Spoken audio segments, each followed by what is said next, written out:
Morning everyone. আজকে ব্লগটা এখান থেকে শুরু করছি। আজকে বৃহস্পতিবার, বুদ্ধ পূর্ণিমা, আজকে লক্ষ্মীবারও।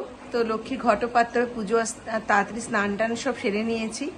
বুদ্ধ পূর্ণিমা আপনাদের সবাইকে অনেক শুভেচ্ছা। সবাই খুব ভালো থাকুন, ঠাকুর আপনাদের সবার মঙ্গল করুক। ওই দেখুন রিহান টাটা দিয়ে সাইকেল চালিয়ে চলে গেল। ওর ব্রেকফাস্ট হয়ে গেছে, এবার আমার ব্রেকফাস্ট করার পালা। আজকে আবার আমার দিন শুরু করার পালা। চলুন আসুন, ব্রেকফাস্ট থেকে আজকে দিনটা শুরু করি। চলুন কিচেনে এসে গেছি। আমি না 10 মিনিট মতন একটু ওটসটা ভিজিয়ে রেখেছিলাম। শিয়া সিডস একটু ভেজানো ছিল আগে থেকেই। আর এখানে একটু ফ্ল্যাক্স সিডস দিয়েছি, আর 4টে আমন্ড দিয়েছি। আমন্ডগুলো আমি নর্মালি ভিজিয়ে রাখি সারা রাত। আজকে কাল রাতে ভুলে গেছিলাম, তো আমন্ড এইভাবেই দিয়ে দিলাম। একটু দই দিয়েছি, আর একটু কলা দিয়েছি, আর একটু হানি মিশিয়ে নেব। এটা খেতে খুব ভালো লাগে আমার। অনেকটা ফিলিং থাকে, অনেকক্ষণ ফিলিং থাকে, বেশ টেস্টি হয় খেতে। চলুন ভালো করে এটাকে মিশিয়ে নিয়ে নিজের ব্রেকফাস্টটা শুরু করি। Almost done. একটু ভালো করে নিলে কি চারিদিকে সব ভালো করে মিশে যাবে। চলুন, আমার ব্রেকফাস্ট রেডি। এবার আপনাদের বাইরেটা একটু দেখাই। আজকে রোদও না, মেঘলাও না, সকালটা এরকমই আছে। হয়তো আস্তে আস্তে রোদ উঠবে। হ্যাঁ, একটা কথা বলে রাখি, আজকে বৃহস্পতিবার, বুদ্ধ পূর্ণিমা। এই ব্লগটা কাল পাবলিশড হবে, তো কাল আপনারা দেখবেন আমার এই ব্লগটা। আমার পুজো দেওয়া হয়ে গেছে, সব উঠেও নিয়েছি। আজকে যেহেতু লক্ষ্মীবার, আজকে পুজোটা ছিল। আজকে বুদ্ধ পূর্ণিমা, খুব ভালো একটা দিন। তো ভাবলাম যে পুজোটা তাড়াতাড়ি সেরে নিই। স্নান তো সকালেই করে নিয়েছি। এবার লাঞ্চের পালা। এবার লাঞ্চটা করব। আজকে সব ঠাকুরকে মিষ্টি দিয়ে পুজো দিয়েছি। আজকে গোপালের জন্য ভোগ রান্না করতে পারিনি, সব ঠাকুরকে মিষ্টি দিয়ে পুজো দিলাম। চলুন এবার কিচেনে আমাদের রান্নাটা তৈরি করি। লাঞ্চ টাইম হয়ে গেছে, চলে এসেছি কিচেনে। আজকে ডাল অলরেডি বসিয়ে দিয়েছি। ভাবছি চাল কুমড়ো দিয়ে চিংড়ি মাছ করব। অল্প চিংড়ি মাছ আছে, দেখছি একটু চিংড়ি মাছ দিয়ে কি বানানো যায়। চলুন বানিয়ে ফেলি, দেরি হয়ে যাচ্ছে। আজ অলরেডি 1টা বেজে গেছে, তাড়াতাড়ি রান্নাটা সেরে ফেলি। আসুন। আমরা লাউ দিয়ে চিংড়ি খেয়েছি, তো ভাবলাম যে চাল কুমড়ো অল্প ছিল ঘরে, চাল কুমড়ো দিয়ে চিংড়ি মাছ করি। তো একটু চাল কুমড়ো, পেঁয়াজ কুচি, চিংড়ি মাছ, একটু কালো জিরে, তেল, নুন, হলুদ সব রেডি করে নিয়েছি এখানে। তেলটা একটু গরম হয়ে এসেছে, অল্প তেলেই রান্না হবে। আরেকটা জিনিস, আমি চিংড়ি মাছটা না ভাজবো না। ভাজা চিংড়িতে ওটা রান্না করি না, আমি চিংড়িগুলোকে কাঁচাই তরকারিতে ছেড়ে দেবো। দেখবেন কিভাবে ছাড়ি, ভয় পাবেন না, বাজে স্মেল আসবে না, ভালোই স্মেল আসে। এটাতে আমি তেলটা একটু গরম হয়ে এলে এটাতে একটু কালো জিরে দিয়ে দেবো ফোড়নে। তারপর আস্তে আস্তে একটু পেঁয়াজ দিয়ে দেবো, ভালো করে ভেজে নেব। নিজে থেকে একটু নতুন কিছু ট্রাই করি ভাবলাম। চিংড়ি মাছটা না আমি মানে কোনোদিনই ভেজে ওভাবে রান্না করি না। চিংড়ি মাছটা তো এমনি এত হাই কোলেস্ট্রল থাকে, তো ভাবি যে না ভেজে যতটা হেলদিভাবে রান্না করা যায় কম তেলে। তো দেখুন তেলটাও অল্প দিয়েছি। এই পেঁয়াজটা একটু ভাজা ভাজা হলে তারপরে আমি চাল কুমড়োটা এটার মধ্যে দিয়ে ভালো করে নেড়ে ঢেকে দেবো। ঢেকে দিলে ভালো করে সেদ্ধও হয়ে যাবে আর খেতেও ভালো হবে। এই দেখুন ভাজা ভাজা হয়ে এসছে। এবার আমি আস্তে আস্তে চাল কুমড়োটা দিয়ে দেবো। চাল কুমড়োটা আমি নুন দিয়ে মেখে রেখেছিলাম। মাকে দেখতাম যে মা নুন দিয়ে চাল কুমড়ো মেখে রাখতো, তো আমিও তাই করি। আমি জিজ্ঞেস করা হয়নি কেন করে, তো আমি তাই করেছি। এবার সমস্ত চাল কুমড়ো দিয়ে দিলাম। এবার নুন হলুদ দিয়ে ভালো করে নেড়ে এটাকে একটু ঢাকা দিয়ে দেবো। এটা ঢাকা দিয়ে রান্নাটা হয়ে যাবে। আর কিছু তো এখানে বিশেষ কিছু অ্যাড করেন, ওই দেখো পড়ে গেল, একটু একটু তুলে নিই।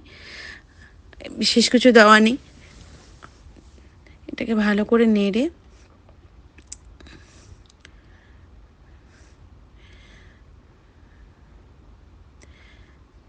আমার লাউ খেতেও ভালো লাগে, চিংড়িটাও ইয়েটাও খুব ভালো লাগে, লাউ চিংড়িটাও ভালো লাগে। আবার চাল কুমড়োতে চিংড়ি আশা করি ভালো লাগবে, তো সেই জন্য ভাবলাম ট্রাই করি।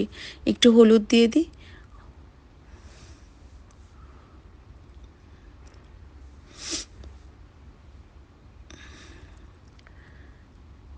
একটু ভালো করে নেড়ে এবার এটাতে আমার না অলরেডি নুন দেওয়া আছে, যেহেতু চাল কুমড়ো মাখবার সময় আমি নুন দিয়েছিলাম।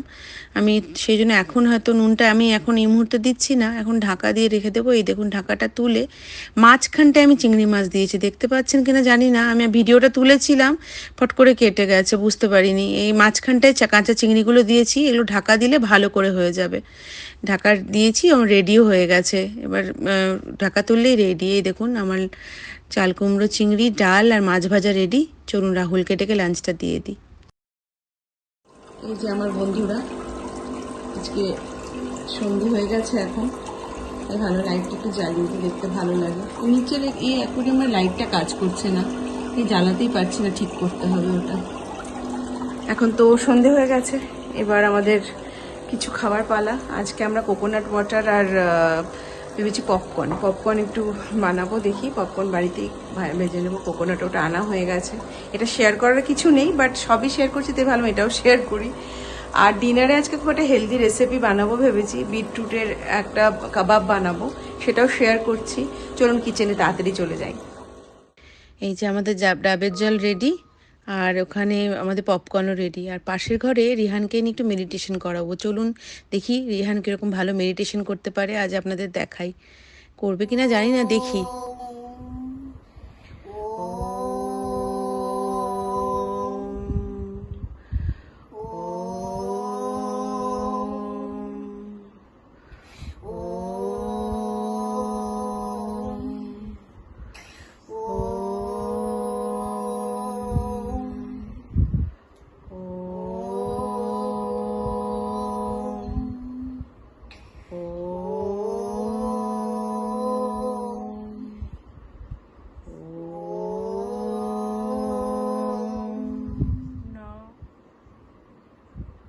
Good job.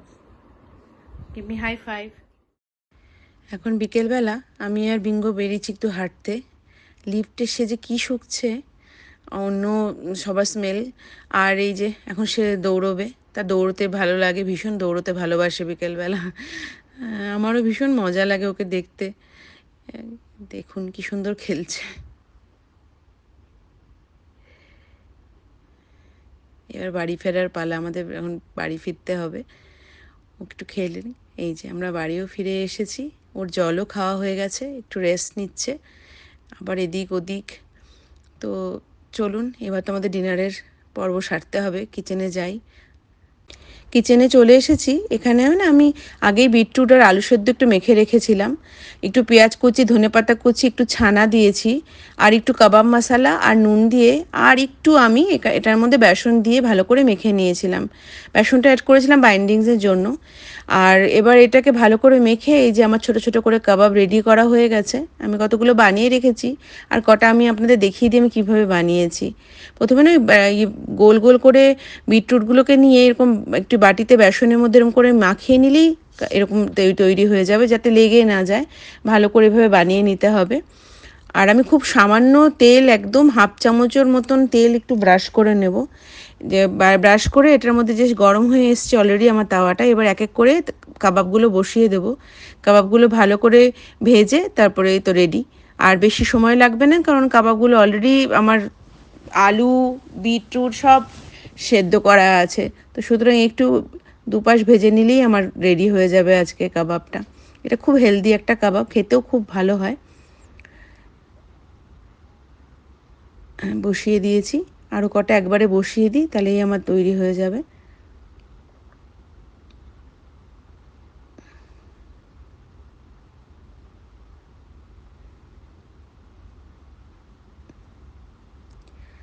এটা রুটি দিয়ে খেতেও ভালো লাগে, পরোটা দিয়েও খেতে ভালো লাগে, আমরা ভাত দিয়েই খাবো। এই যে আমার কাবাব রেডি। চলুন আজকে আমি তাহলে এখান থেকেই বিদায় নিই। কাল আবার আপনাদের সাথে দেখা হবে একটি সুন্দর সকাল স্বপ্ন নিয়ে। সবাই খুব ভালো থাকবেন। Good night. Thank you so much.